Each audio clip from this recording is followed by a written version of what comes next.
Ma mère m'a humilié pendant des années et a saboté ma relation en disant à ma petite amie que j'étais dangereux. Alors je l'ai transformée en la risée de son propre anniversaire et j'ai lancé une guerre silencieuse qu'elle n'a jamais vue venir. Ma mère et moi avions une bonne relation, à une chose près, son besoin constant de me rabaisser devant les autres pour se faire valoir. J'ai essayé de lui en parler. Je lui ai littéralement supplié, devant des invités, d'arrêter de m'humilier juste pour faire rire, mais elle ne s'arrête jamais. Et le pire, c'est qu'elle est convaincue de ne rien faire de mal. Le dernier Thanksgiving, toute la famille parlait de mon oncle quand, sans prévenir, elle a sorti des photos embarrassantes de moi, adolescent. Des photos que je lui avais expressément demandé de ne jamais montrer à personne. Je lui ai demandé de les ranger, mais elle m'a lancé un « Oh, sois pas rabat-joie, apprends à rire de toi-même ». Mon père a pris sa défense, évidemment. « Allez, détends-toi, ta mère plaisante, c'est tout. Laisse-la profiter un peu. » Et ça, ce n'est qu'un exemple parmi tant d'autres. J'ai tout essayé pour qu'elle comprenne mon point de vue, mais rien n'a marché. Et il y a quelques semaines, notre relation a carrément explosé. C'était son anniversaire. Je l'ai réveillée avec un petit déjeuner au lit et un nouvel iPhone. Exactement ce qu'elle avait demandé. Mais au lieu d'être touchée,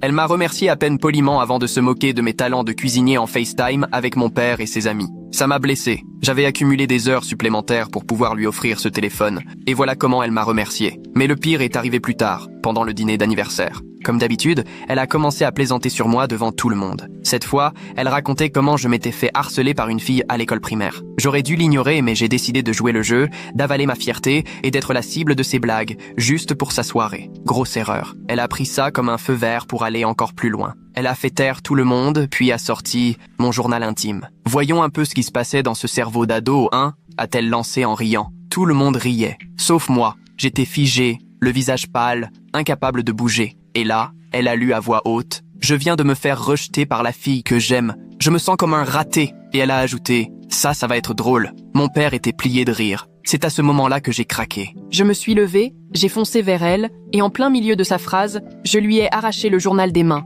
Je l'ai regardé droit dans les yeux et j'ai articulé « Comment t'as pu ?» Et, pendant une seconde, je te jure que j'ai vu de la culpabilité dans ses yeux. Mais c'est vite parti. Mon père est arrivé derrière moi en criant que j'étais mal poli et que j'avais gâché l'anniversaire de maman. Elle, bien sûr, a pris sa défense. « Tu dois apprendre à rire un peu. » Et elle a essayé de me reprendre le journal. Mais je l'ai gardé et je suis monté dans ma chambre en larmes. En quelques minutes, tous les invités étaient partis. Fête ruinée. Je n'ai pas adressé la parole à mes parents pendant plusieurs jours. Et je comptais bien continuer comme ça, jusqu'à ce que je sois obligé de leur reparler. Car c'est là que ma mère a franchi une limite que je ne pensais même pas possible. Je voyais une fille, Julie, depuis quelques mois. Elle me plaisait énormément. Mais du jour au lendemain, elle a disparu. Elle ne répondait plus à mes messages. J'ai compris qu'elle m'avait bloqué quand je suis resté à attendre seul pendant plus d'1 heure à notre rendez-vous. J'étais anéanti. Julie, c'était mon coup de cœur depuis plus d'1 an. Elle me rendait heureux comme personne, et ma mère le savait. Je suis rentré chez moi dévasté. Mon père était assis dans le salon. J'ai tout balancé, sans même me soucier s'il allait me traiter de faible. J'avais juste besoin de parler à quelqu'un.